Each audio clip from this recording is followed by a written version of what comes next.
Welcome everybody to 52 Living Ideas. This is going to be an amazingly difficult prospect here. We are talking about the greatest of topics. We're talking about the nature of human beings, the nature of the self. Now, I don't think people have captured it very well. I don't think we understand human beings too well.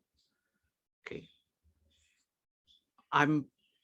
This is the best thing that I have. I got it mostly from works in the scribal age. So I'm going to first describe this model that I have very briefly.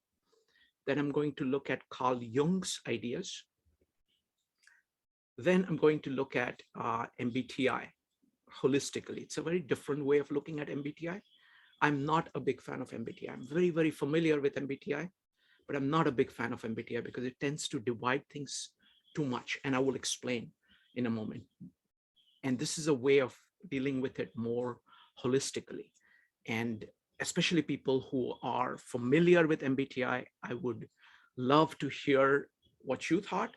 And people who are not familiar with MBTI, I'm looking for your feedback on whether this way of thinking about human beings is useful to you. Okay. So let me first talk about my model here. I call it the radiant hexagon model. I put it in the chat. Let me go ahead and put it back in the chat again. My computer, you are welcome to print out this model. I strongly recommend using pen and paper, keeping pen and paper handy, because we're going to be, it's interactive. The aim is to actually try to draw your self-portrait. A note on all the tests. I'm glad that you took the test, but all the tests are useless. Okay, they're simply kind of indications of things. You start with that to suggest something, and then you have to use a whole bunch of your own observations from other people in order to deal and interpret with the results. Even the quote unquote official tests are not particularly good because, and it's a simple reason, because the grandeur of who we are is so amazing and we understand it so little that all these people are trying to just get at something. The works that we are studying, Tao Te Ching, Bhagavad Gita, and Bible from the scribal age, or Aristotle, or Aquinas, they do a better job of understanding the human being as a whole. So the whole focus here is to have an integrated understanding. So it is integration versus differentiation. The modern times is very much focused on differentiations. It likes to divide things up and it likes to analyze things. And in the process, it thinks that it is doing something, but it's actually going away from how a living being is put together. So this entire focus here is going to be on looking at things in an integral way. I got this idea first from Bhagavad Gita, which holds that we have three basic faculties. We have the faculty of the heart, we have the faculty of the mind, and we have faculty of the body. And you have to engage all of them in order to grow. My innovation is that I think these two are combined. These are inner faculties that we have.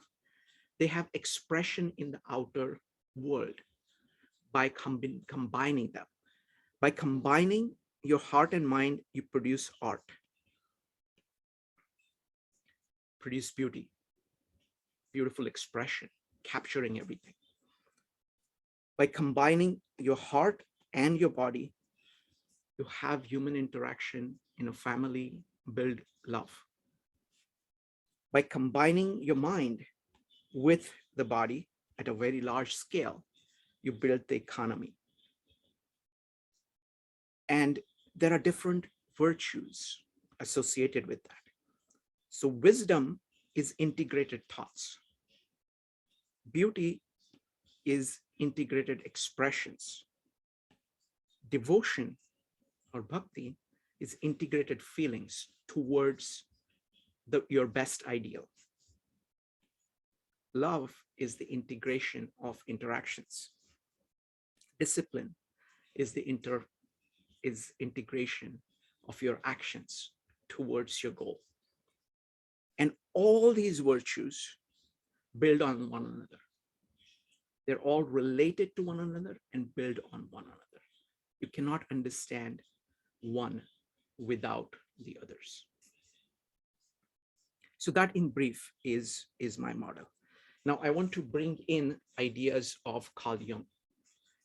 Now, what I'm doing with my model is I'm taking up different things, different modern things and ancient things, and trying to drop them in here and see what happens if I can understand them in this term. Because if this is a way, this is basically my view of life, my understanding of life. Okay, it's still a process of work. It is I'm still working on it. So one of the ways in which I'm working on it is that I keep dropping things in it. So I dropped, for example, the OODA loop of John Boyd and produced very interesting results. I dropped tetrad of Marshall McLuhan. And that is just, that was just amazing. Let me see here. Give me a second. So that, now when I dropped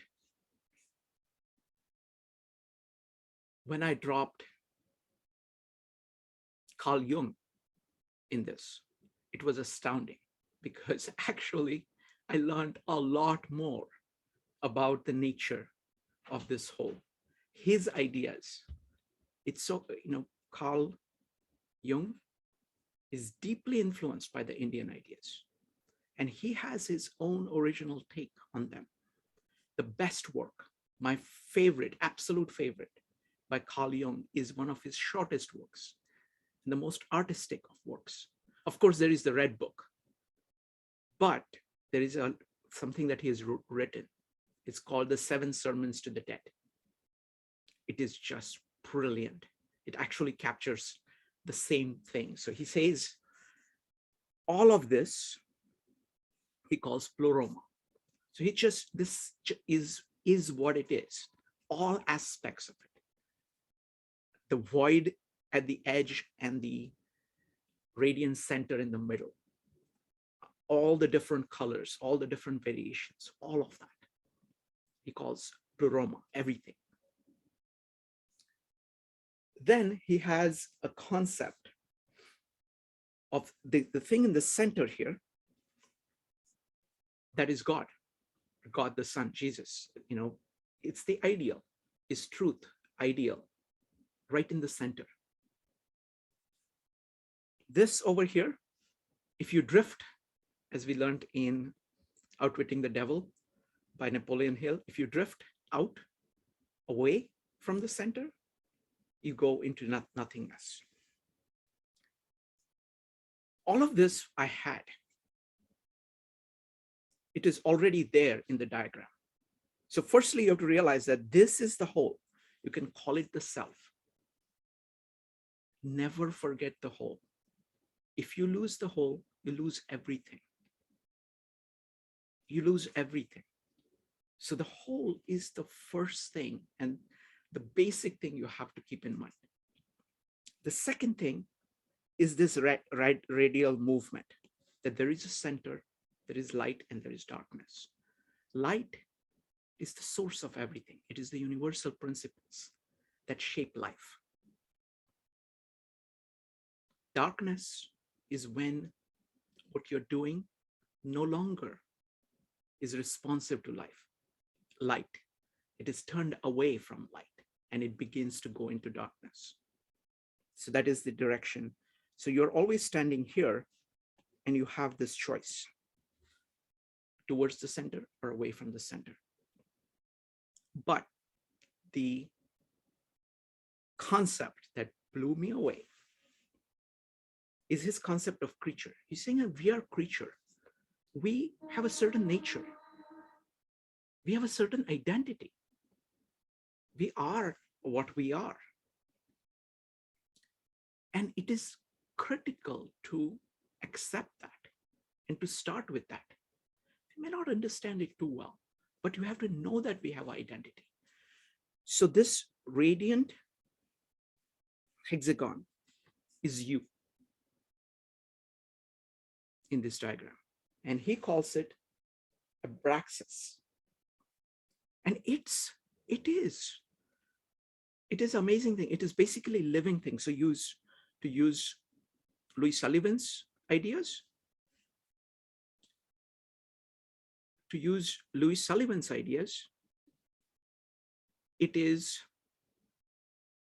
this is the function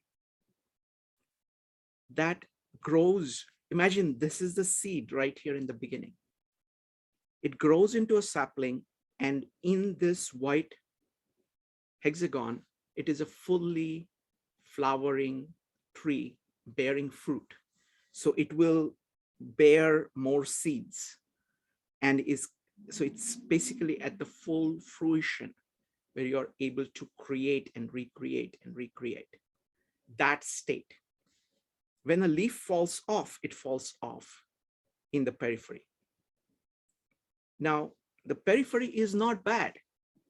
Everything that is not part of your life is in the periphery. And like Horace, you have to go into the periphery to get pieces to build back things. So in many ways, what we are doing with our projects on Bhagavad Gita is going into the periphery. It's currently not part of our lives, but we are going out, getting the ideas of the past, which are not living in our mind, and then make them live in the mind. But the crucial thing is that you have to be alive.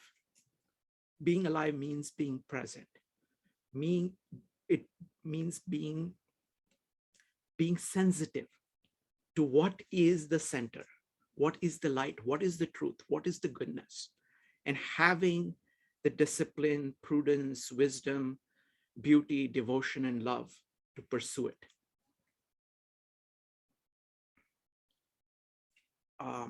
Okay. Sorry, we had a Zoom bomb issue. I did not recognize the name. Sorry about that. My mistake. If she can log in with another login, I will let her in. Next up,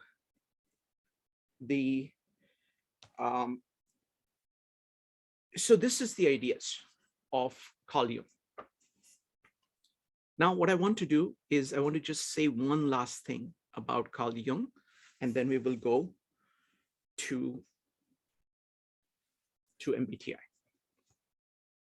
Again, what I'm going to do is I'm going to present this view approach to MBTI very fast.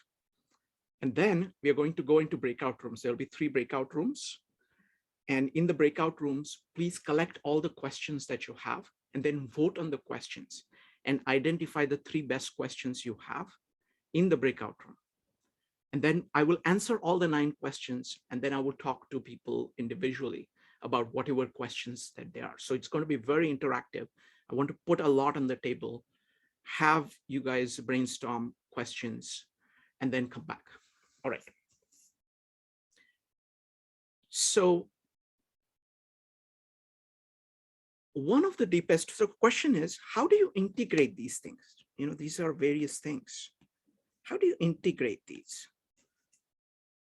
And one of the great tools that Carl Jung uses, Jordan Peterson uses, is to think of them as persons and think of the relations as relationships of persons, because our ability to do that, of understanding things, understanding people and their relations, is much, much better than our ability to understand more abstract things.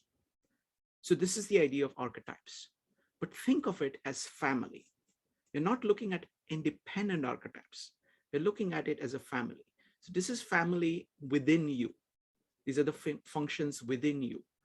And we're going to talk about the state of these functions and how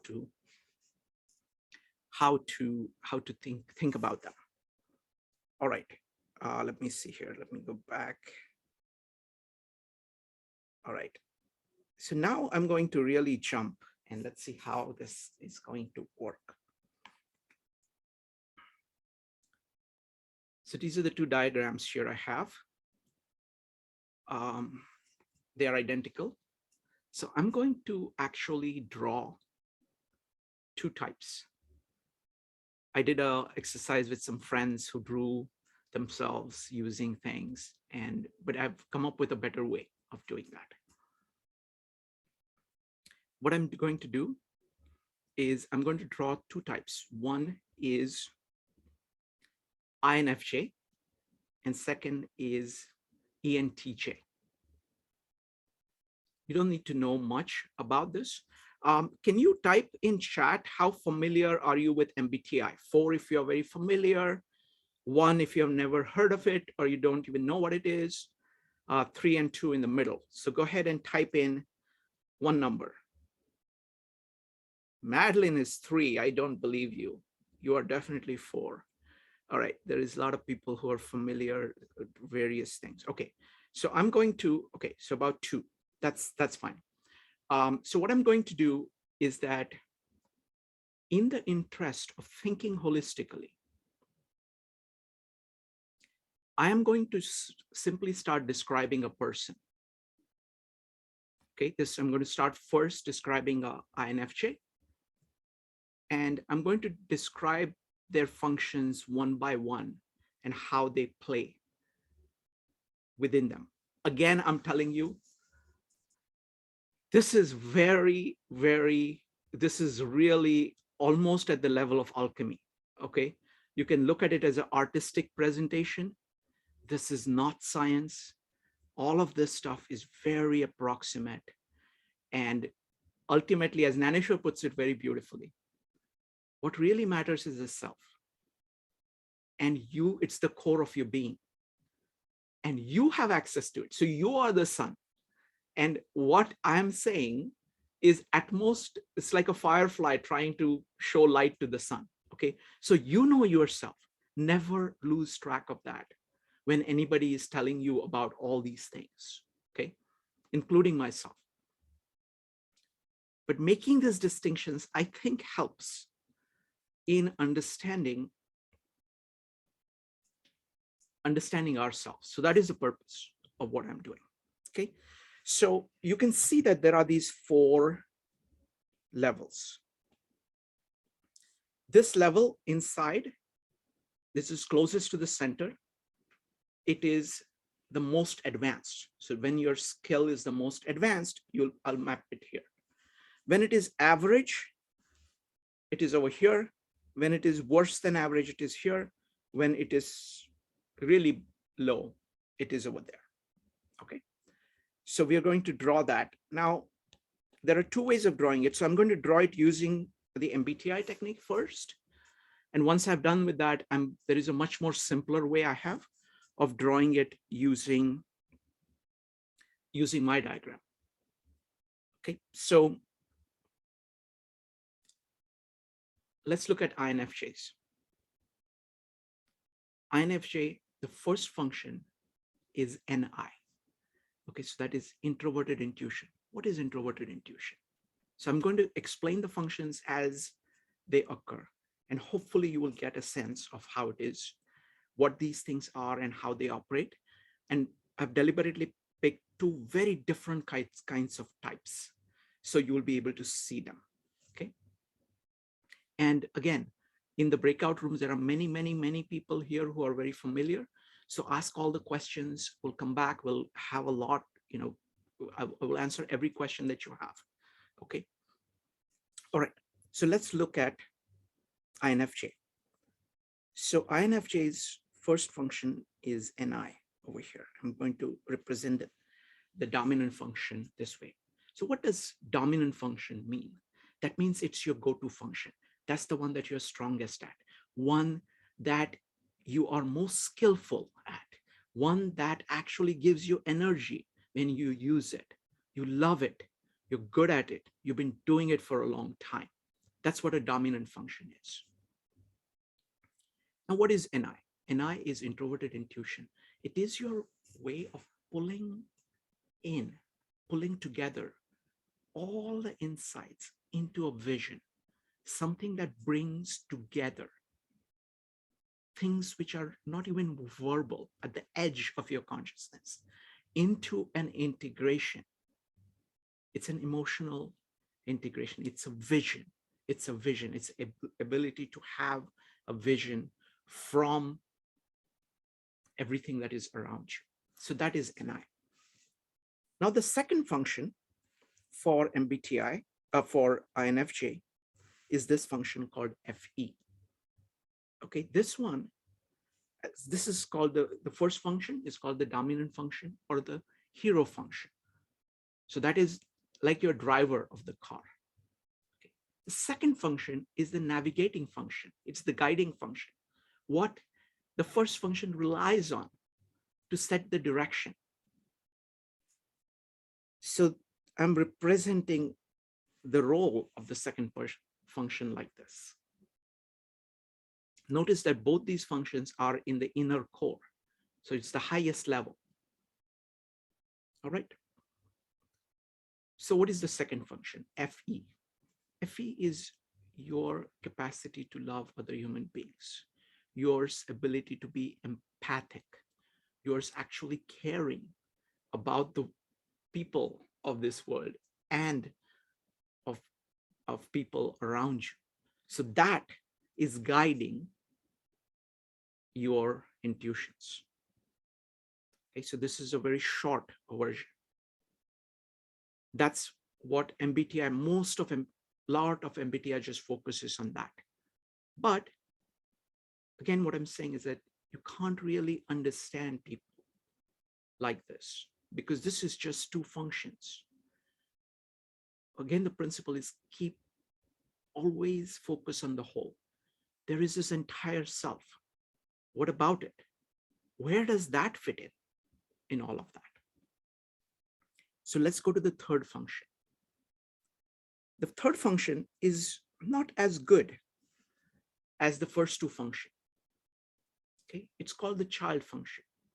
It's something that you love. So I'm going to put an arrow like this because you see this one right here is the dominant function. This is the main function. The third function is the child function. So what is the child function? Child function means that you love it very much. You love it very much, but you're not particularly good at it. Okay, you try to use it, you enjoy using it, but you're not particularly good at it. Okay, so I think child actually captures it.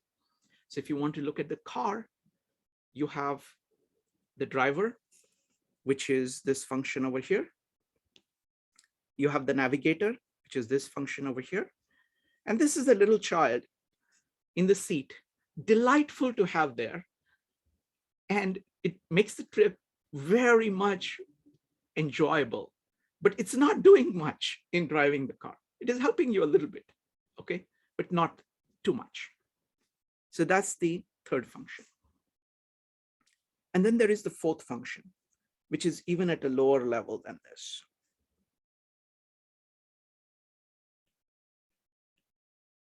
I'm putting it in both directions.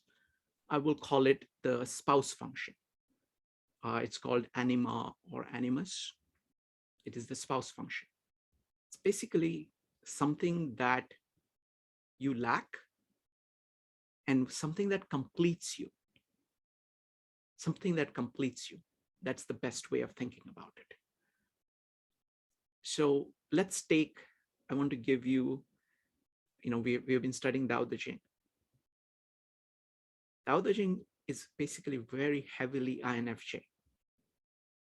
Okay, so this is another way of looking at it. It is INFJ in the sense that it is focused on visions. You're trying to continuously say, what is the Tao? What is the Tao? Try to visualize the Tao. So that is this function right here. It is guided by a lot of love for life itself, about yourself, about other people. It knows that its TI function, sorry, I did not describe the other two functions. Let me go ahead and describe the other two functions. Sorry about that. So let me look at the child function here in case of INFJ, the one that I have circled here. The child function for INFJ is TI, that is introverted thinking. This is basically deductive thought. It is using of words. So it is something that it is mostly deductive thought of saying, how does this relate to that? Trying to resolve contradictions. It is internal processing of your ideas.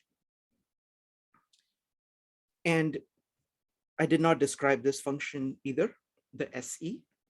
SE is basically your action in the world, your connection, physical connection with the world.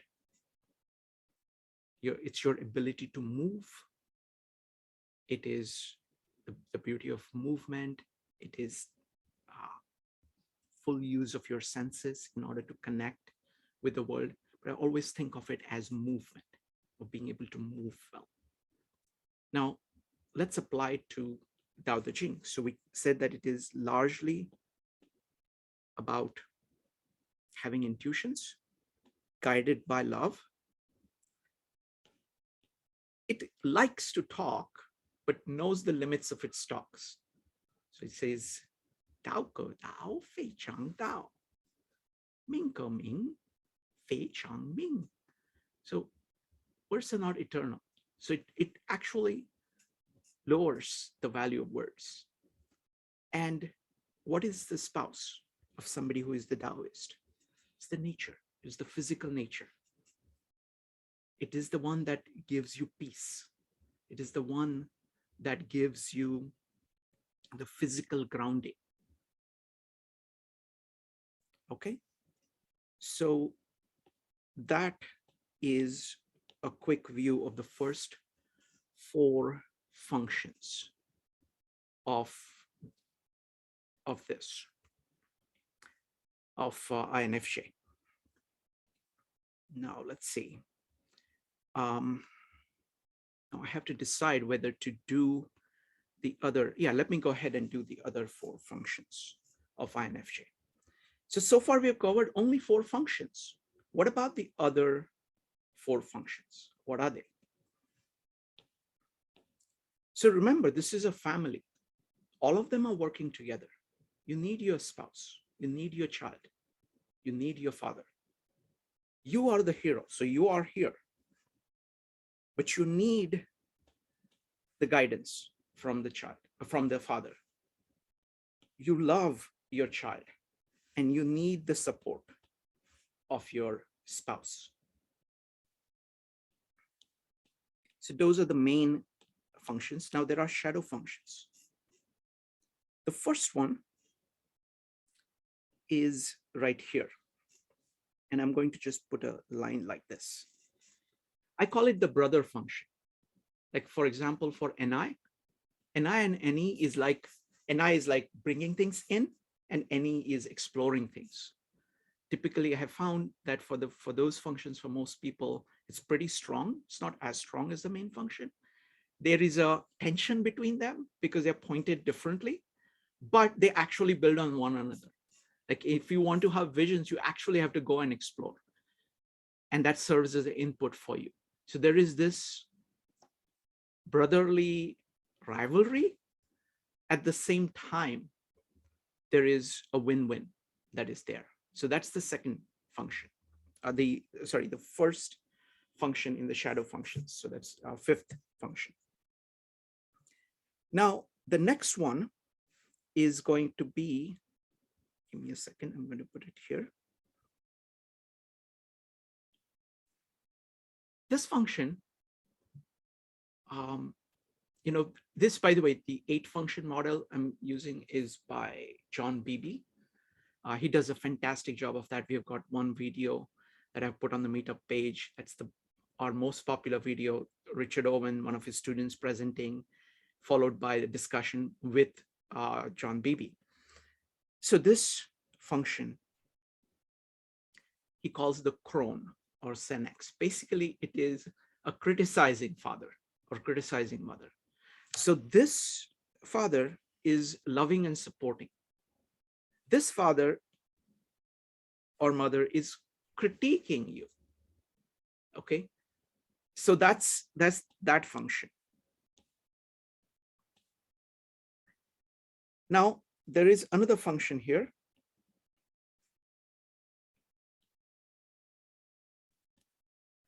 This is a child function, just like the TI function.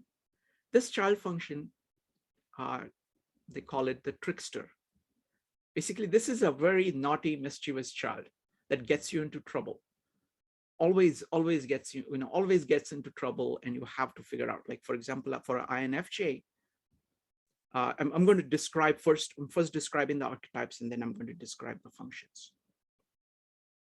So this is a child that gets you into trouble. You always run into this problem.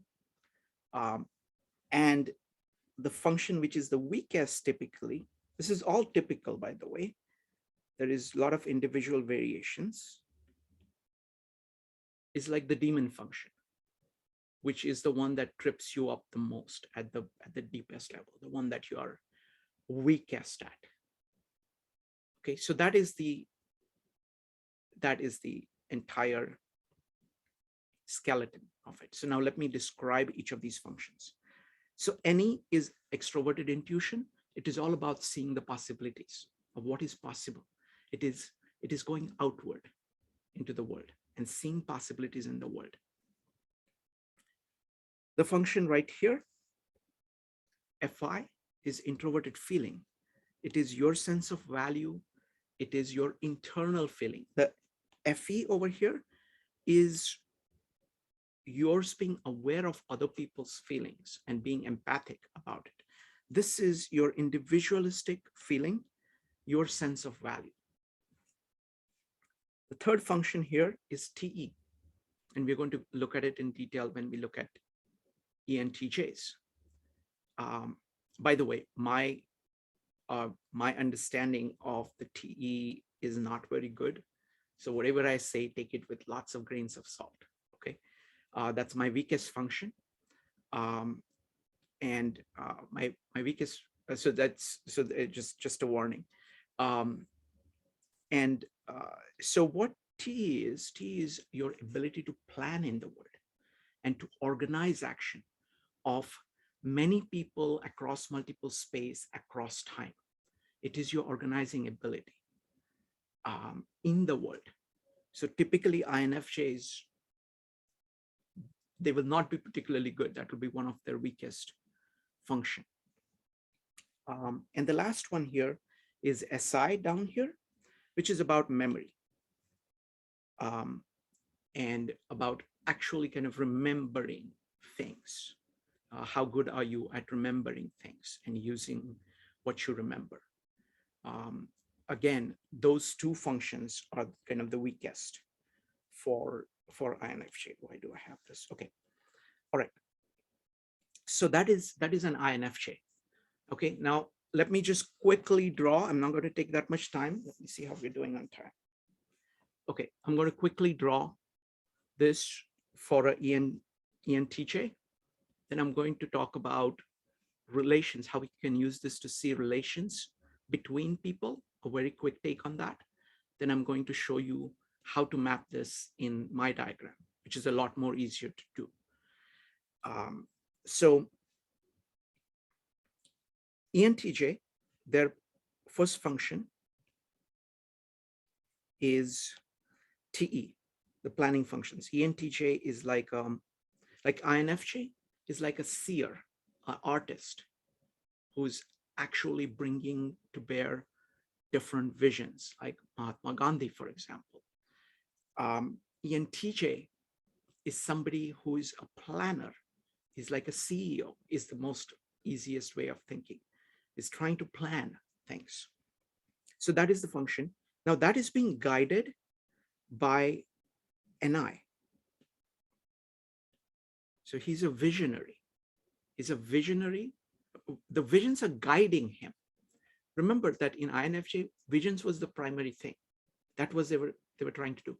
Here, You're trying to transform the world on a large scale using visions. The third one is going to be right here, SC, that is actual movement. That's the child function. And this function over here, the spouse function is over here, like this. And let me go ahead and draw the other ones very quickly. I'm trying to go fast because I want to leave enough time for you to discuss things and come back and ask me a lot of questions. I know that I'm going a little too fast, but I want to make just a couple of points and then I'm going to do the breakout rooms. INFJ, I did in great amount of detail talking about each of the functions. Here I'm rushing through because I want to show you that there are different types and the configurations are different. So here, the second function is going to be this one right here, the brother function, that is deductive thinking, which supports the inductive thinking. Then for the child, it's going to be SI over here, so which is going to be one step further out like that. For the, oh, mistake, wrong order. The next one is going to be the support function. So you got the father function, that's going to be NE. So when you're trying to build something, you're focused on building it. What are the other possibilities at that point may seem distracting to you? So you may not really like that, though it's something that's going to be useful to you. So that's the NE part, and the negative balance over there. And then the child function is right here. And then the spouse function, the weakest one, is right here. Okay. Now I want to show you one thing. Now let's look at interactions between types. Okay, I know that this is just very, very fast, so I don't know how well you, please give me feedback on how well, you know, I managed to communicate some of this, and feel free to ask any questions later on. Now, if you look at it now, and if you say, suppose these two people were interacting with each other, where is the biggest commonality of strengths? And where is the intersection of weakness? You can see it in the diagram. Okay, so you can see that Ni is here and Ni is here. Both of them are incredibly strong. So even though they are different from each other, there is this, so this is the primary function of INFJ, and this is the second function, okay? Similarly, you can see that this one is in the ballpark, and this one too is in the ballpark. So the commonality between these two types is over here.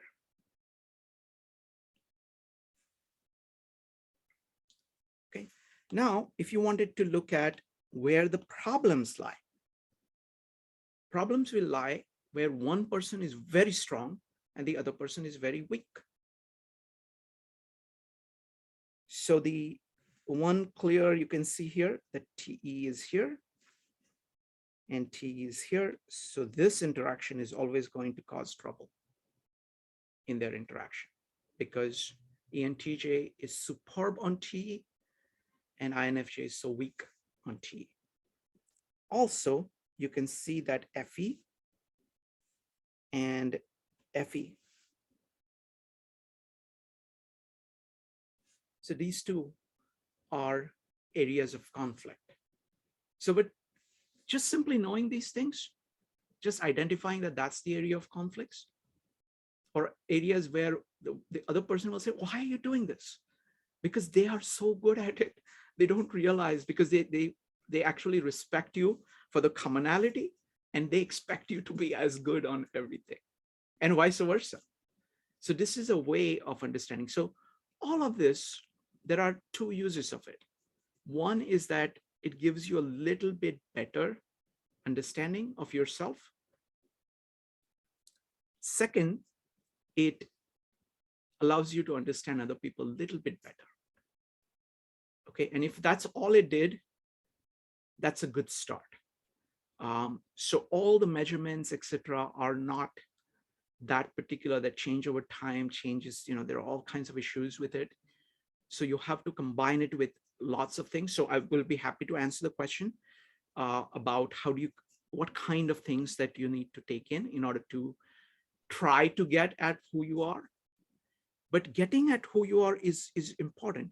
Now, what I want to do finally is I want to show you how I do it in my diagram. So let's take a diagram here. Oops. So let me do this. So the diagram here, I'm using the tetrad idea. So tetrad idea is that you actually extend some of the senses, you extend some things, and as a result of that, you displace some things and overextend some things. Okay, so if you look at INFJ, they are extending these two. So imagine this radiant hexagon as a regular thing, a regular polygon. Now, if you pull in those two parts, what happens is that some things go out further. So the things that go out most are this one and this one, because they are exactly opposite. There is a tension between the opposites of the axis. And these ones are not much affected. So the shape of INFJ is like this. Okay, this is a much more simpler way. This is just 3-point scale. Now, what about the shape of ENTJ? ENTJ, you have this in and you have this in. And what goes out? You're going to be weakest at this one. You're going to be weak at this one, and these two, and this one is going to be somewhere. Just a second here, I'm making a mistake here. And this one is not going to be like that. This is going to be here. Here I'm collapsing two functions, so it's a little bit tricky to calculate. So the weakness is going to be, okay, I'm going to put it here. Just a second, let me go ahead and look at it here. I calculated it. Nope. Okay. And on this one, it is going to be right here. These two are inside. This one is here. This one is here. And this one, I'll put it here, let's say. So the main problem, let's see, no, this is not correct. Give me a second here. This one, I'm going to put it out further.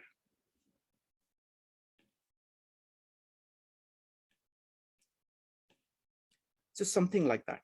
So you can see that the commonality is largely here.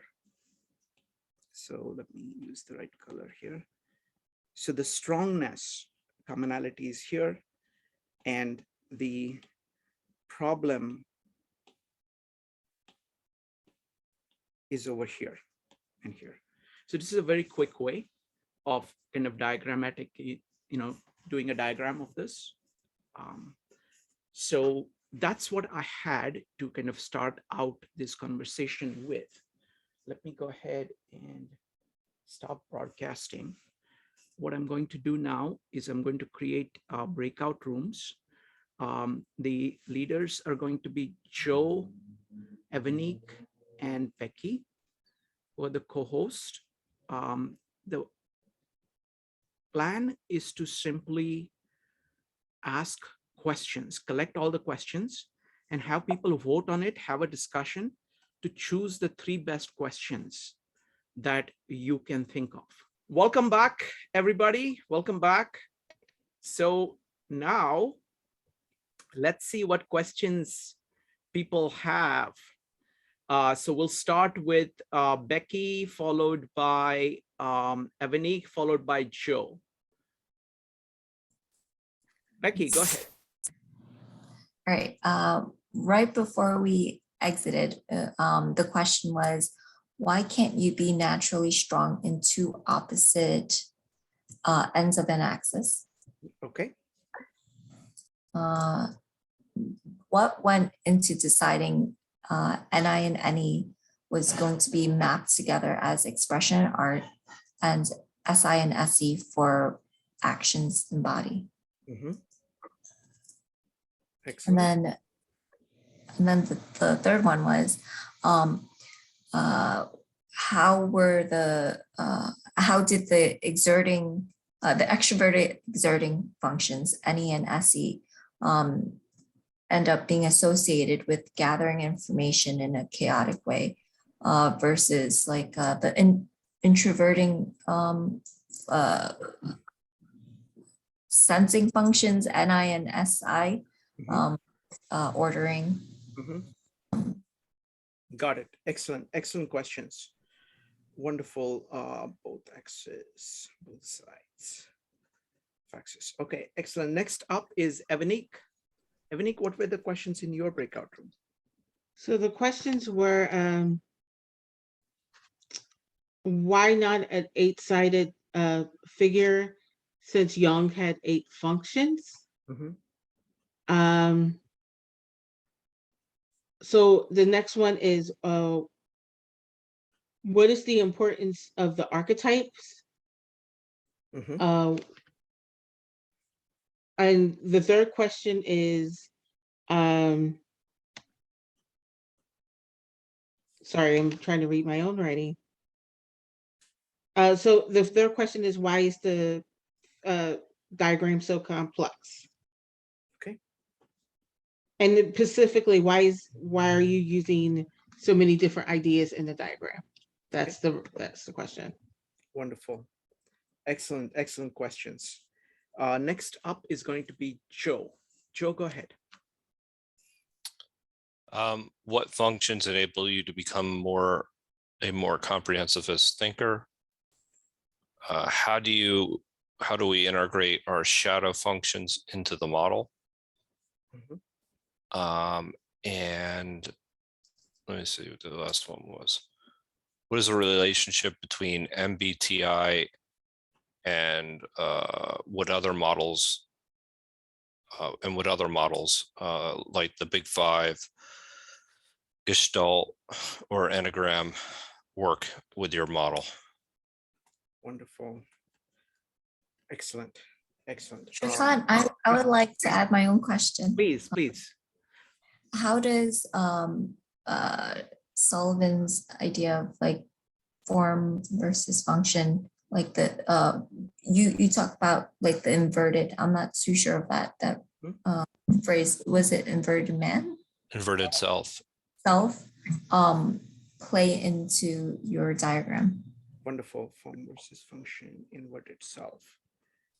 Excellent.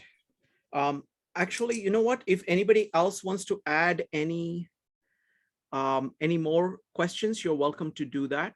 Go ahead and just type exclamation mark or raise your hand in Zoom, and you can add more questions, because questions are always more valuable than answers.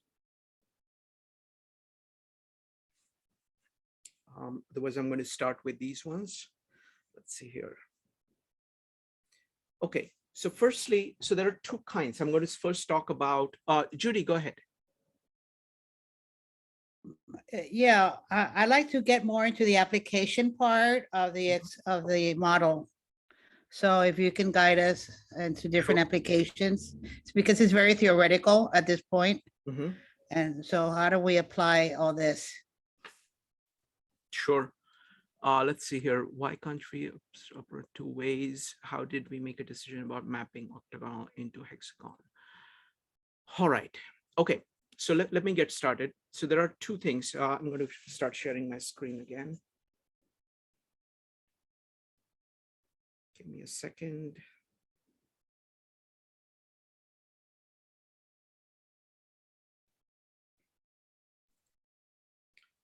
Okay. Zoom. broadcast. Okay, so after these questions, I'm happy to keep taking more questions. Let's see here. Okay, so first I'm going to start with questions about my diagram, and then I will go to questions about MBTI. This diagram that I have is an integration that I've gotten mostly from Gita, but also from like Bible and a little bit from Tao Te Ching as well. And it is not from Jung. So the 6-part division is something that I got mostly from Gita. Gita has the 3-part division of feelings, thoughts, and actions. I've added 3 more to it, which are like composite colors. So just for anybody who's interested in science, the red, green, and blue are the primary colors of light.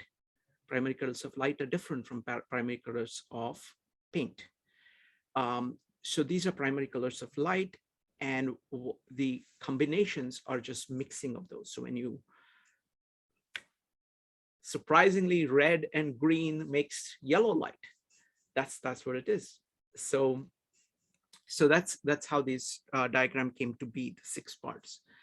They also map very interestingly. There are all kinds of other things. So this part of the diagram is largely the yang part. This part of the diagram is largely the yin part. If you look at the virtues across time, these virtues are the virtues that are the classical virtues, the Greek and Roman virtues. These are the virtues that have been added. These are the Christian virtues of faith, hope, and charity. These virtues are kind of combination of courage, justice, prudence, and temperance is a smaller virtue. I've never really put that as a big virtue. I replace it with acceptance, which is closer to wisdom. So this diagram, it is complex because I'm trying to capture everything I know in a single diagram. So why capture everything in the single diagram? Because the idea is that you have to keep the whole in mind. This is like a mirror. You can see where you are, where you can look at yourself and say, okay, where am I right now? And you can look at it at any scale. You can look at it as you as a person. You can look at it, for example, I'm speaking now.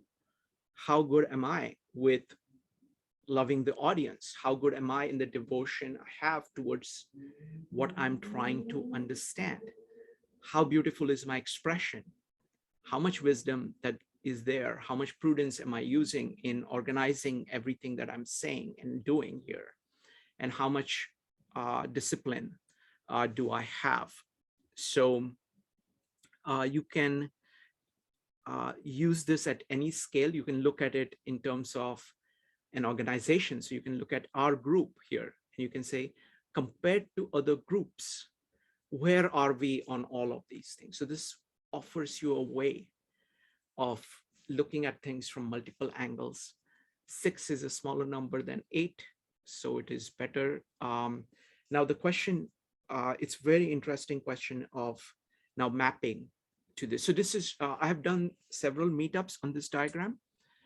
Today I was taking a lot of it for granted, but I've done meetups detailing each of this. So if you go to our 52 Living Ideas YouTube and look at the playlist on the Radiant Hexagon, you will find a number of presentations on this diagram.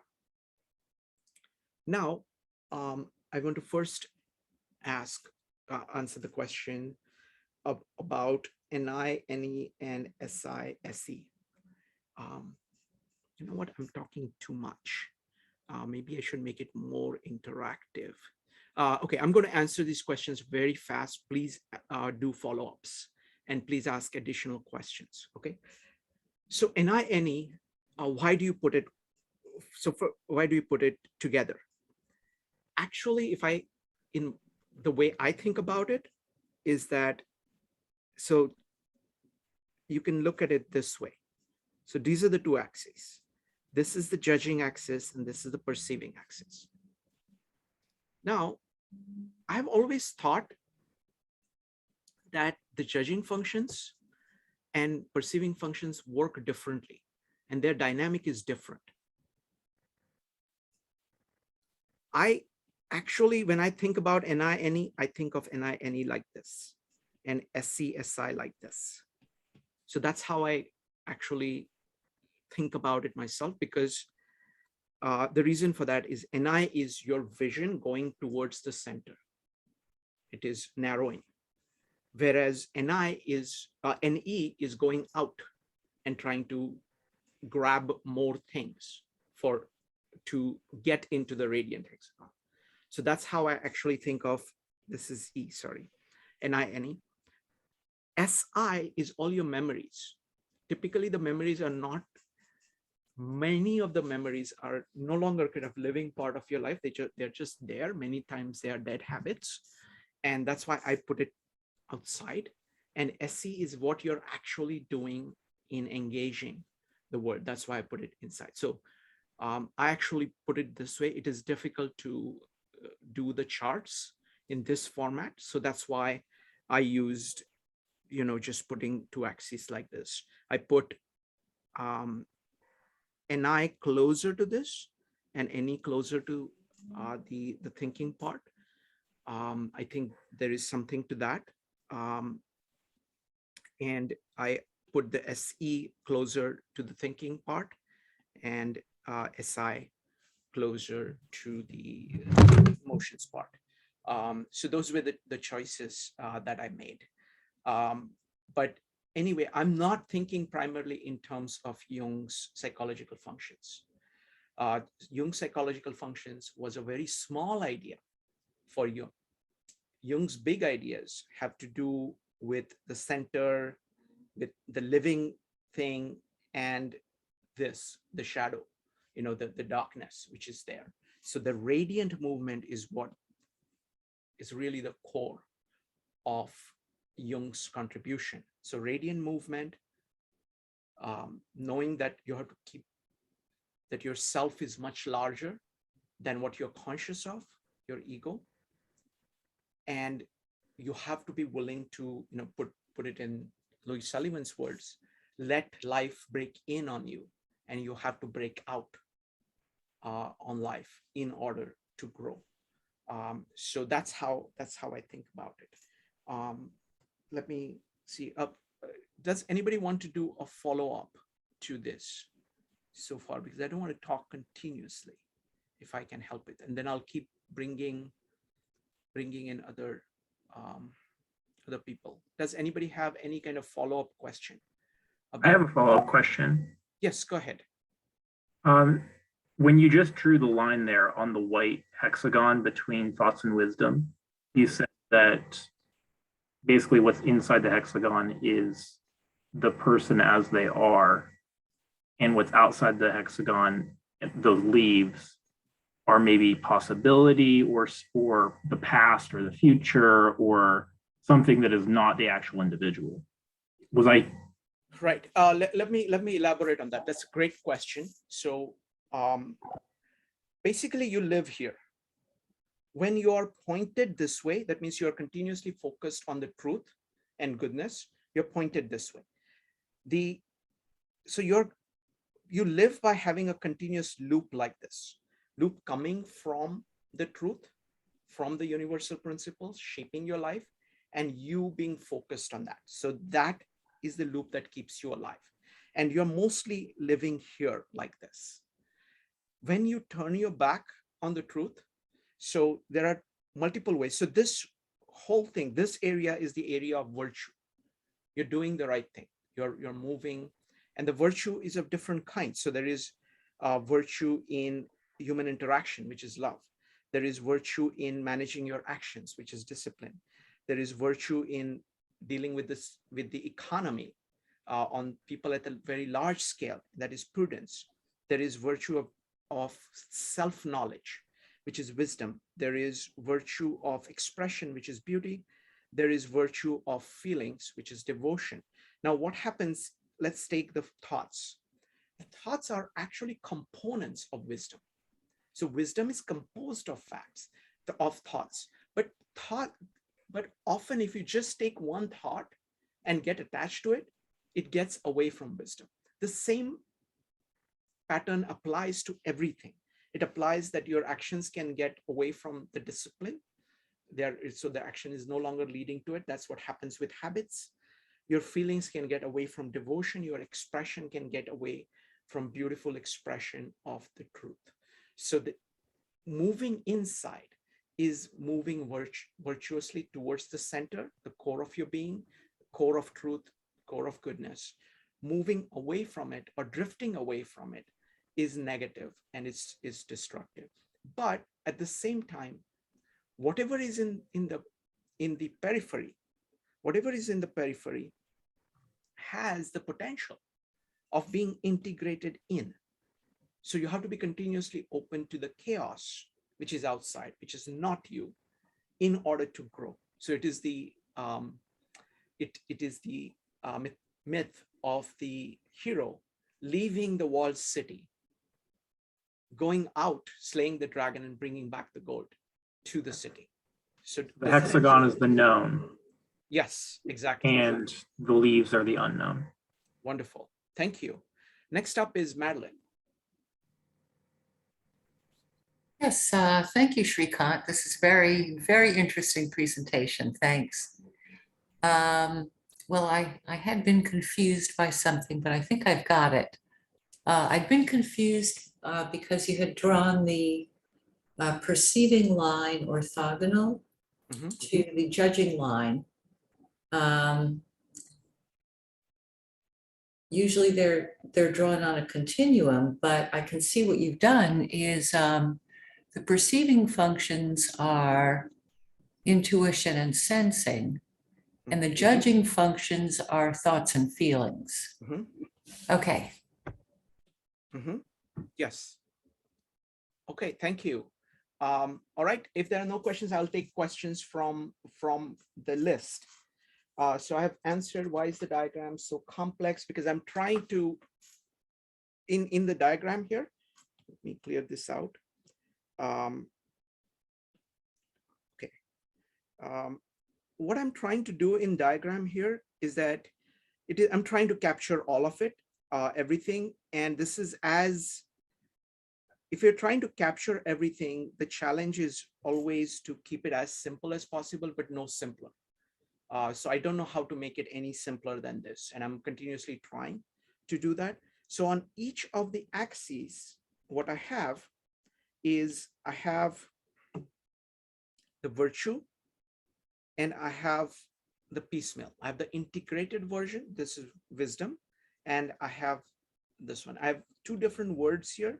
One to talk about the components of it, like thoughts, and one to talk about the faculty or what kind of a thing it is.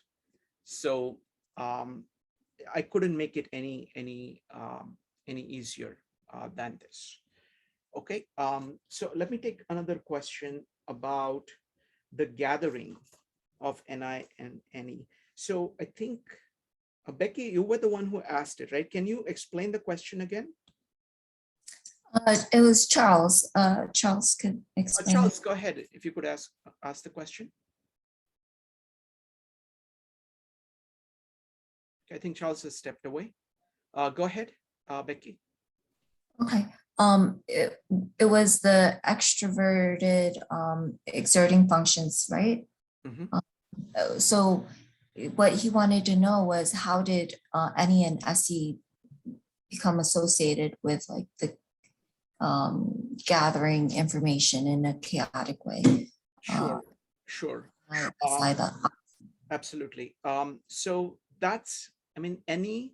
So these are the functions that Jung came up with. So Ne. So firstly, the intuitive functions are the hardest to understand in the entire corpus. The Ne is basically going out and seeing the possibilities in the world. I strongly recommend Michael Pierce's videos on all of this. It's going to be, he's going to be able to do a much better job than I have to present that.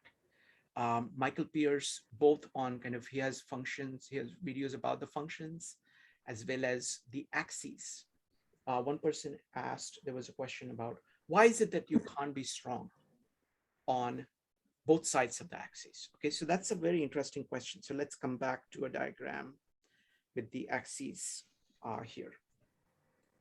So what happens is that there is a natural tension in our faculties.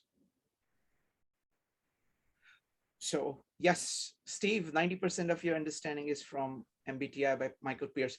And I wholeheartedly recommend Michael Pierce. He is amazing.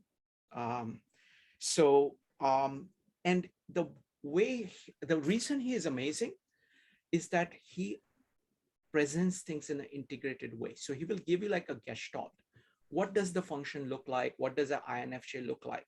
And he will explain it and show it to you in so many different ways from so many different angles that slowly you are able to see what the commonality is. So I recommend him highly. So now let's look at the axes. Now this idea of axes in MBTI are mostly with Carl Jung is a very fundamental idea. Actually, it's much better to think of the functions in terms of axes. You can't really understand the functions if you thought of them separately. So consider NE and SI. Okay, so NE is seeing what is possible in the world, and SI is remembering what you've done. Like if you're focused on remembering what you've done, you have no space to look at what is possible. It is exactly opposite of what you're trying to do. So when you're trying to see all the possibilities, you lose track of what is it that you remember, what is there concretely in your memory. Similarly, when you are trying to plan things, you have to keep how you're feeling about something aside, because you're trying to plan things for a large group of people over a lot of space, over a lot of time. There is no way of doing that without kind of keeping your feelings on the hold, at least during that time. So the other point is that about time. So the way in which these functions work is that as you exercise them, you become stronger at them. One of the key ideas that Carl Jung has, which a lot of people in the MBTI community don't get, is that Carl Jung certainly always thought of it in terms of the self. You know, that this whole thing is the self. And this is what you are, including the implicit things that are there in the periphery. And that's and individuation is a process of getting things in and moving, making this loop faster and more energetic. And that is about living fully, of being aware, so it is a very dynamic view of individuals that he has. Whereas many people, unfortunately, in the MBTI community look at it as static because it's so simple. You say, okay, I have it, I have a label, and that's it. It's too static. So I would always recommend the work of Carl Jung. By the way, Michael Pierce always, I think, ends his video with Carl Jung rocks, and he's right. So that was on that. Let's see here. Together, by not natural, both sides. NE and I. Importance of archetypes. I'm going to defer for now. Comprehensivism, and how do you integrate your shadow function and other modern systems. Now, on other modern systems, I have a very short answer. I'm trying to integrate this, whatever I've come up with as many different things as I possibly can. And I'm focusing only on things which I know a little bit about. MBTI I know a little bit about. So I'm I think I get a lot of mileage. By the way, Jung really transformed my model. Okay, he added things to it. He added the description of what exactly this thing is. It was a brilliant description that he has in these 7 sermons. to the dead. So now that is a sign of somebody who is profound, that when you are trying to integrate him into what you're doing, it ends up changing your integration. Now, in case of MBTI, that has not happened. Don't think I've learned anything. Everything that I've learned is mostly Jungian, okay? And I'm not putting MBTI down here. I'm think some of the greatest thinkers on MBTI, like Michael Pierce or John Beebe, they are Jungians.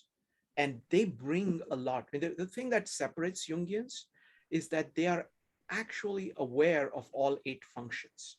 And they're trying to see the dynamic of personality. And they're not looking for easy answers. They're just like what I'm saying, they are basically enthralled by the grandeur of the human being, and they're trying to grapple with it. Okay, next up is going to be Ebony. Folks, feel free to type exclamation mark to ask a question or make a comment. So Sharika, I just have a quick basic question. Mhm. If someone is new to Jung, what would you recommend they start with to understand it? Oh, it's very easy. Start with Michael Pierce's videos. He's by far the best. That's by far the best presentation. You mean MBTI or Jung? Jung. Oh, Jung is too hard. Jung is too hard. What I recommend is this, is what I did was that I spent a lot of time working with a whole bunch of Jungian analysts. I asked them a question: what are the key ideas of Carl Jung? And we did like 3-hour meetups on each of those ideas. So there were 7 ideas. So 52 living ideas. If you go to the Carl Jung list, there are these ideas. What is persona? What is the self? What is individuation? What are psychological functions? What is the shadow? So all the key ideas they have. What is anima? What is animus? They have done a fantastic job, and it was a panel of people, so it was a very nice interaction. So that's what I would recommend. Okay. Thank you. You're welcome. And for MBTI, always look at Michael Pierce. Start with the functions. And I want to make a point about the test. Okay, because I got very excited about MBTI, and whenever I do get excited about something, I do meetups on it. And this time, this was pre-COVID times, so I did this meetups in New York, and Becky was part of it. I don't think Steve made it there, but what I did was that I would get like 60 to 80 people showing up for these MBTI meetups, and then I would do experiments on them. What I would do is I would divide them into groups. So there was like 4 experiments, okay, about 20 minutes each, or like 25, 30 minutes each. Each time I would divide people based on different principles, and then have them talk about what was the experience like. So put all the FEs together, whose FE was the dominant function. Then sometimes put like introverts, it's like different combinations of TI and TE together, and say, okay, how does FI and FE work? What is the difference between them? Put FI and TE together, which is like the other side, and say, okay, what is that interaction like? And the funniest thing, by far, okay, I always tell this story. I made a mistake. Once I made a terrible mistake. I said all the introverts on one side and all the extroverts on the other side. Oh, it was terrible. Introverts sat there not wanting to talk to anyone, just looking at each other, and extroverts complained loudly to each other that nobody wanted to listen to them. So that was a complete failure. But other than that, it was really, really useful. So partly, so I have a lot of experience with this. So firstly, I want to say about the limits of it. The wholeness, the main thing is that, everything that we are studying in the Bible, Tao Te Ching, and Bhagavad Gita, is that you have to have focus on the center. You have to be in touch with the core of your being. Whatever anybody else tells you, you listen to it, but then you have to evaluate it and you have to get there. So that's one thing. Second, never lose the whole. Third, I do recommend taking tests. I like this cognitive functions test because it allows you to see the structure of these. These are very unreliable, so you have to take it multiple times over time. And you have to combine whatever test results you get. So firstly, use only the function strength. So in this particular one, what you do is that if it is around 40, you put it here. If it is 30, you put it here. If it is 20, you put it here. If it's 10, you put it here. Okay, so that's a way of organizing it in a visual way. So you get like a diagram of where you are. Next, you check it with, so especially the first two functions, you watch Michael Pierce's video, which describes it, and say, okay, am I really strong there? Then look at the two weakest functions and check, am I really weak there? Okay, so you have to have this kind of massive information and you have to judge yourself. Does this actually make sense? Then you actually talk to people and you get feedback from other people. Sometimes you will notice something, your idea of what you're strong at is not necessarily right. It's right most of the times. And most people also do not know. So, but it allows you to triangulate and correct like confirmation biases that you have. So it's valuable in that way. So I recommend using all of these tools to do that. And even after doing that, take it with a grain of salt. Don't think of yourself as static. You know, the dynamic process is the primary thing that is there. So that's on that. How do you integrate shadow? I don't think I have anything great to say on that. So please look up the 52 Living Ideas video on shadow. There are about like 6 different Jungian analysts talking about the shadow and how to integrate the shadow there, which is much better than anything I can think of. I just don't know that. So I think I've covered everything. So I'm now going to ask people about what they thought of this and any comments. So go ahead and type exclamation mark if you'd like to tell me what you thought of it. And you're welcome to ask questions in the process if you want, whatever you want. So would like to hear from you what you thought. Go ahead and type exclamation mark or raise your hand in Zoom. Anybody? Let me start with people who know this well. Let's see. Becky, what do you think? I really enjoyed it. And like I would love to see you put the question I asked about the inverted self and how that. Oh, sorry. Let me go ahead and answer that question. So inverted self is very simple. This is Louis Sullivan's ideas. Louis Sullivan is so amazing, right? So it's like, this is the function which creates this form. So this is the form, and the form actually supports the function. Inverted self, so it's basically form, this is form, follows function. That is the right self. So you have to let the core of yourself, core of your being, universal principles, truth, shape, goodness, shape your life, create forms in your life. That is the right self. Inverted self is you take whatever forms are there as given, and then you try to make something towards the center from it. So it is forms before function. It is your old habits.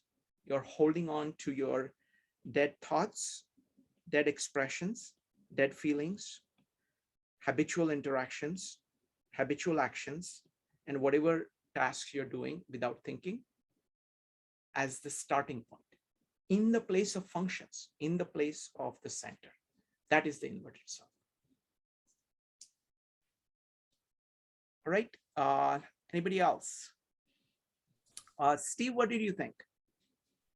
You there? Well, it's reconciling the system with a diagram is pretty tough. So I'm gonna have to blow up the diagram later and try to reconcile the but you know, again, one of my favorite things about Jungian typology, and I think any good temperament system, is the geometric nature of it. And I think Jungian typology is one of the main influences for my kind of personal journey of discovery into the geometric nature of kind of everything. So that's kind of what I'm sitting here thinking about. And it's funny, Michael Pierce really does have me emphasizing the axial nature of MBTI. And this is making me do that even more. So that's something I look forward to contemplating. Wonderful. Thank you. Thank you, Steve. Next up is Becky, Madeline, and Joe. Becky. When you were doing the overlapping of the INFJ and the ENTJ, what I thought was really interesting was your way of describing where there may be problems, but then you mentioned like putting all the extroverts together, you know, like that was quite problematic. So if any, like my way of viewing it, it might even be like, well, if you have not so much the overlapping, but perhaps like the complementary, because what you've mentioned, Shrikant, in the past was, you know, you want to really work with someone who complements your weaknesses. And so let's say I'll be strong with TI. Maybe I'm going to go find a TE to really help me with pair that off, or and there wouldn't be so much. So I guess maybe like there's a different view of what problematic might be. No, absolutely great. Thank you for bringing that up. I completely agree. So the way I see it is that, let's take this example, right?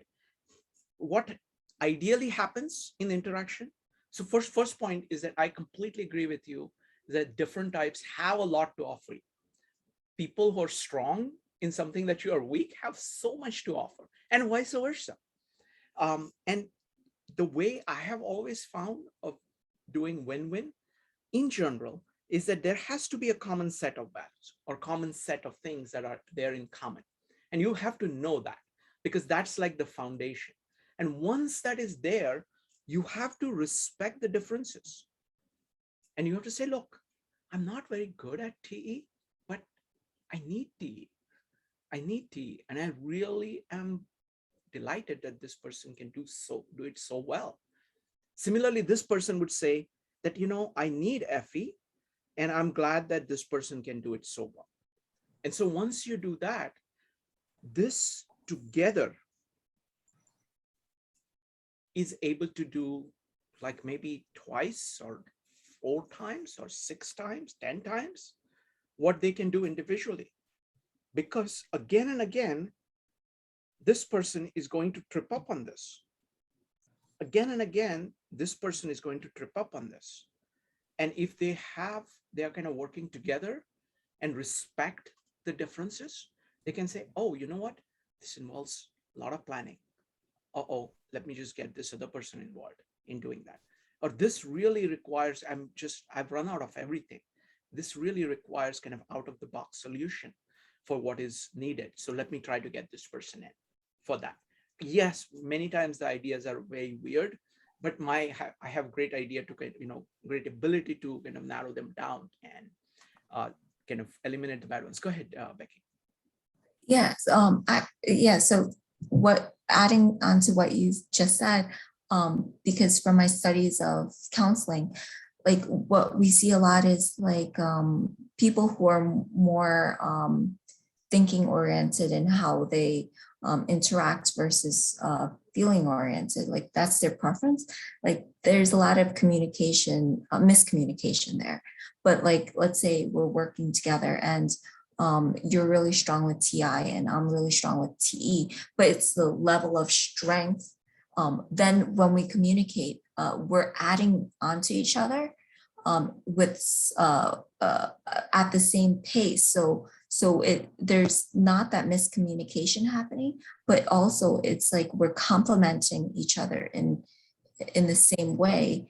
And if we're both stronger at like our T's, it happens to be the case that our F's will be slightly less strong, or at least, you know, depending on maturity and how much you built it, but like naturally, right? And then therefore, like my FI and your FE would not clash as much because they're still on a lower strength. We're still operating off of our TI and TE in very complementary ways. So that was something I was just thinking of when you were drawing this up. Excellent point. Thank you. Thank you, Becky. Next up is going to be Madeline, followed by Joe. Madeline. Yes, can you go to a version of this without the drawings on it? There you go. Great. Yep, that's great. Okay, so what this reminds me of is those things that kids make to play with. You fold things up, you write answers inside, and then they have numbers on the outside, and you manipulate them with your fingers. Mhm. So you could look at this diagram as if it were a piece of paper and cut out around the edges of the triangles. And then fold each triangle in.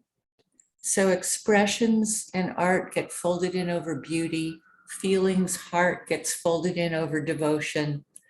So when you have all those things folded over each other, what you have is sort of your personality and your predispositions. And then the unfolding those leads to your deeper self and to those, what they call virtues. And also, I guess, just to continue the metaphor with Annie as my navigator here, if you fold all those in so the points are, the outer points are inwards, touching, they're actually bringing the whole shadow side in as well. Yes. And so then you could actually put like a pin or a pole right through the shadow side into the light side that's inside. Beautifully, beautifully put. That's exactly, I mean, see, I'm trying to build so much into this. I love the idea of folding. My friend Rupali was also suggesting that the kind of the power of folding. I just wanted to point out one more thing. It's like you can also look at it as like three-dimensional. You can take the center, pick up the center and move it in the 3D, and you can see it as kind of climbing up like a six-faced pyramid. So it's really, I like all of this. So thank you. Next up is going to be Joe. Folks, please tell me what you got from the presentation. Joe, go ahead. I'm starting to get a better understanding of MBTI and Jung, and even much more so than, say, the previous videos that we'd gone over, although Richard Owen's video was very, very detailed and it was very good. But this graphic is actually making it more real to me. The thing that I appreciate the most about this is how you've integrated these great works of knowledge, essentially of wisdom, and you've been able to capture it in a diagram and actually apply modern techniques to show how our personalities essentially and how other people's personalities work together with ours. That's pretty involved. That's, I mean, just putting those four different things that you put together, connecting them in such a way that is very clear, where we can start to see you know, why I'm different or where I can work with somebody or when I should work with somebody. And you were able to map that to virtue. That's a very powerful, powerful combination. So I think, I mean, this is very helpful for me personally. And I just need to play around with it a little bit myself. And I'm betting that somebody like Richard Owen that would probably, you know, uses this for businesses, you know, would probably find this very, very useful. But I think it's something, it can be used for quite a few things. And I think it also gets to the core of what it means to be a human being, which is actually much deeper than just say, you know, what does it mean how I behave? And it allows you to manage yourself towards something greater than yourself. It also identifies things like, as Becky had mentioned, the example of the inverted self and how it captures ideas like that. So I think that this is it's a very powerful diagram, and I'm hopeful people use it in a way so that they actually see the virtue aspect more than anything else. Because I think that that's really that's a very unique and powerful way to not only help ourselves, but to help our interactions with others. Well, thank you. Thank you, Joe. Fantastic points, fantastic points. I mean, the toughest thing here is everything inside this radiant hexagon, right? That is really virtue. Like this part is taken for granted. It is there in all the scribal works that we are seeing. And it is really missing from much of the discussion. There is like a lot of the modern discussion is about looking at parts. And whereas this one is all about bringing them together. And so really what we're trying to do here is what the Center for the Study of Digital Arts is talking about. This is scribal. We're trying to retrieve the scribal. And not just retrieve, again, my friend Yasuhiko has a nice way of putting it. It's like new spirituality for the future. It's not about going back to the past. You can't go back to the past. What you have to do is you have to learn from it as best as you can. And you have to make it operative today. You have to integrate it with everything today. So what I'm trying to do is that I'm trying to take things which are modern, and I'm trying to integrate them. And so, and Joe, I really appreciate all your support and all your thoughts in all the presentations. I really appreciate that. Next up is Madeline. Okay, well, I'm still on the paper folding here. Please.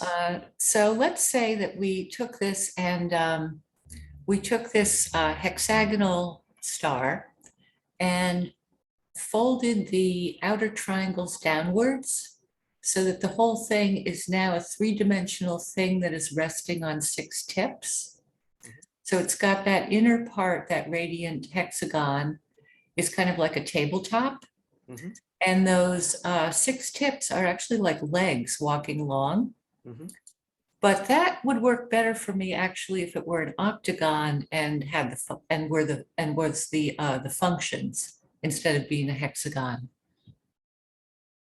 No, got it. But that's like it's absolutely something that you know, TINE.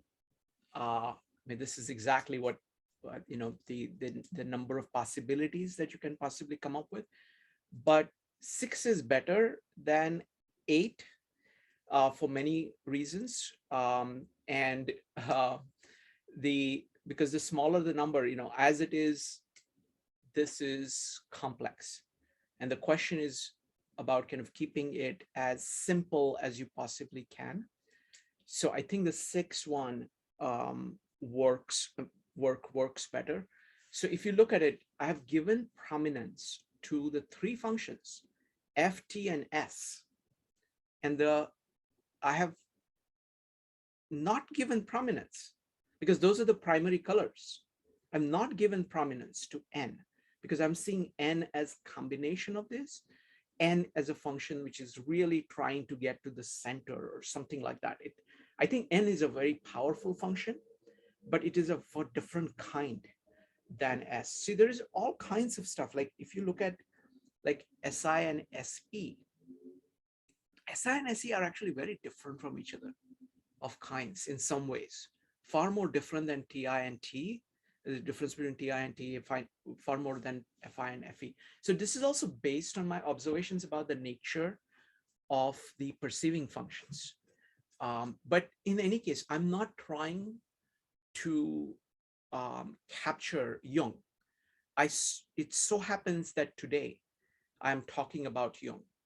And I think Jung's psychological function is a minor idea of Jung. Jung's ideas about self, individuation, shadow, the unconscious and conscious, I mean, those are at a completely different level than these.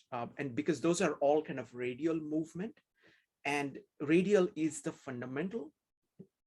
The circular movement comes much later. And it's kind of subsumed. It has to be done after the integration. Next up is Joe. Folks, if you would like to tell me what you got from the presentation, go ahead and type exclamation mark. Joe. Yeah, you know, a lot of happiness psychology is actually based on this idea of kind of the virtues, and a lot of you know, a lot of Greek methods when it came to on how to like Greek philosophical schools of thought. You know, even parts of Epicureanism and Stoicism as well. So in a way, you're actually also integrating not only how humans interact and how you can actually make your interactions more efficient, but it also allows you to manage yourself towards happiness as well, in a way, or fulfillment is probably a better word. So that's another added dimension that you can onto this model that is very powerful. No, absolutely. I mean, happiness is basically being at the center. Right. Because you have all the virtues operative. I mean, the kind of thing that, you know, I keep coming back to Bhagavad Gita because they, you know, like Naneshwar has done such a beautiful job of saying that you're just kind of focused on the center. You're kind of, it's not kind of focused on the center where you're ignoring the periphery, but your focus is there. You are actually doing things, but you are doing things from the center, and you're continuously returning back to the center. And he talks about, you know, the bliss in that. Thank you, Joe. Judy. Okay, I really do like your model. And I think that what Joe said about the virtues and seeking happiness and knowing self is at the center of everything. And what you said at the beginning, Shirkan, about this is much more, and I think you used the word grandiose than MBTI. I think that MBTI shouldn't even be expressed anymore in this model. I think it should be left aside. It's not a typological test like MBTI is. MBTI is great for working environments and other things, but it's not to get to know yourself and for happiness. So this is much grandiose, using your words, than MBTI. So MBTI kind of falls into another slot of typological tests. This is more grandiose. Yeah. No, that's very, very well put, Judy. I mean, I completely agree, because what happens is that, like, the modern world, this is not just MBTI. Modern world is focused on the periphery. That's what they're focused on. the core of this model is this radiant hexagon and what is inside of it. And it's that it is this movement out from it and movement in towards it that really keeps the life alive, present, growing continuously. And the moment you stop doing that, you start to die. And what many people are looking for is something that is out there, whether it is goods or tasks or thoughts or, that can serve in place of this work, because this work is real work. It's a lot of work. It's your commitment to being awake, present all the time, as much as you can. And so absolutely. And the heart of it is the virtue, the concept of virtue, which was taken for granted, up until recent times. And then we have that. Okay. Anybody else? All right. Thank you very much, everybody. This was just wonderful. I look forward to seeing you in future meetups. I want to recommend a meetup that's going to be incredible, which is going to be on Saturday. My friend Yasuhiko is going to be back, and we talk to him once a month. He's going to be talking about, his theme is heal the self, heal the world. What does it mean to heal yourself? And what kind of healing that we need? And what is the connection between that and healing the world? So it is in his series on new spirituality for the future. And so the meetup is already up. Here's some essay that you can read to prepare for it, but you don't need to actually, it's not necessary to read it. And it's one of my favorite meetups of the month, as always. So hope you can make it. On Thursdays and Fridays, we do Tao Te Ching. Oh, no, sorry. Thursdays and Fridays, we do Bhagavad Gita. Then on Monday, we are doing poetry. The poetry is going amazingly well. What Maritza and Allison have been doing with it is quite incredible. On Tuesdays, we've just started Confucius Analects.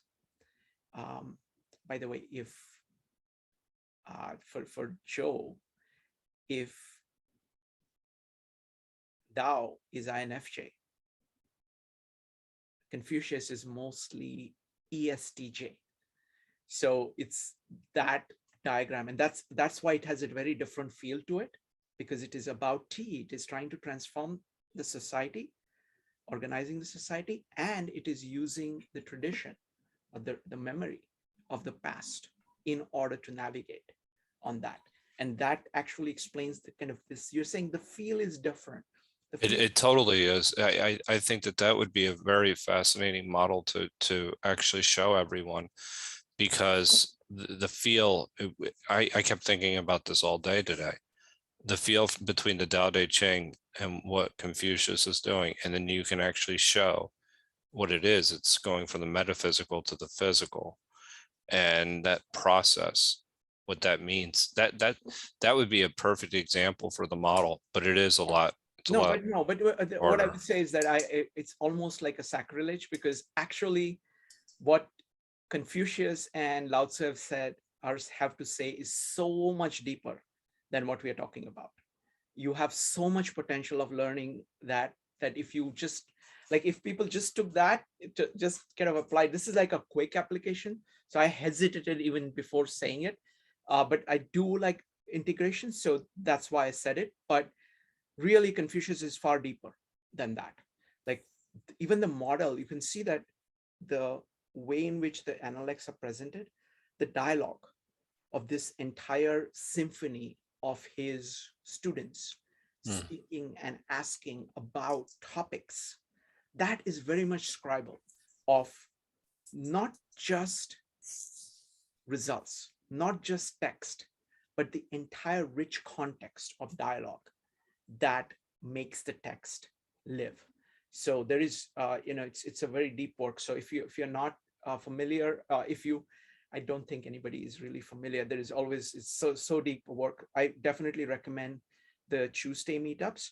And this Wednesday, what are we doing? I still have to figure out what we are doing. I don't know. Mike is going to be back. Yeah, Mike. So, yeah. So can you tell people about, so let me tell you about the presentation on Wednesday. It's going to be technology, friend or foe. That is going to be the next Wednesday presentation. He will demonstrate the personal use where he flounders and flourishes under technology, and wants to talk about how all of us interact with technology and what is the upside and the downsides of it.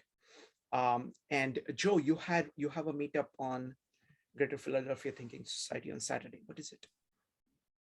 No, it's a repeat. It's using a different model at looking at nations and whether their individualism, how it relates to the personalities and the behaviors in countries themselves.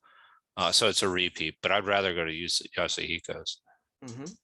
So I mean, even Charles, what did you think of the presentation? You said that you are familiar with MBTI. You're talking to me, right? Yes. Yeah, I really liked it. I'm also curious if you are aware of Objective Personality, Dave Powers. I have not read it. On his system. I will have a look. He's specifically when you were talking about your trouble with the definitions of SI and SE, Mhm. and how they seem like they don't fit together as well as the other ones. I would point you to Dave Powers. Some of his attempts have been to update some definitions, and specifically has worked on those definitions because I heard you talking about SI as just memory, but he characterizes it as SE is gathering sensory facts in a disordered way, and then SI is organizing those facts in an ordered way, and then also can have a component of memory, but there is a very close interlinking. Yeah, no, that's a great point. And folks, whatever I presented on all the functions, I had just few sentences to capture it, and it was done in an impressionistic way. I strongly recommend Michael Pierce's video. If you're at all interested in looking at it further, just go to Michael Pierce's YouTube video and look for his function videos, his whatever type you think you are, just look at the type. Or if you think that you may be two types, look at both of them. It's really, really useful. All right, thank you very much. Thank you, Charles, appreciate that. And we will see you folks soon. Bye, Ebony. Bye, Joe.